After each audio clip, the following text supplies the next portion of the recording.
যুক্তরাষ্ট্রের শ্রম বাজারে নতুন তথ্য প্রকাশিত হয়েছে।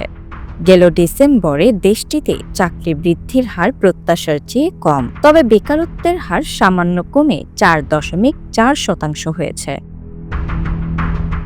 যুক্তরাষ্ট্রের শ্রম পরিসংখ্যান ব্যুরো জানিয়েছে, ডিসেম্বরে নন ফার্ম পেরোল বা নতুন চাকরির সংখ্যা মাত্র 50,000 বৃদ্ধি পেয়েছে। নভেম্বর মাসের পূর্ববর্তী রিপোর্টও 56,000 হিসেবে সংশোধন করা হয়েছে।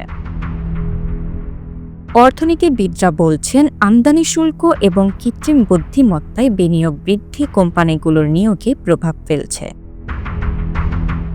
এরপরও বেকারত্বের হার কমে 4.4% হয়েছে, যা ডিসেম্বরের পূর্বানুমানের চেয়ে সামান্য কম। বিশেষজ্ঞরা বলছেন, চাকরি বাজারে নো হায়ার নো ফায়ার পরিস্থিতি বজায় আছে, অর্থাৎ নতুন কর্মী নেওয়া কমেছে, তবে বিদ্যমান কর্মী ছাড়াও কম হয়েছে।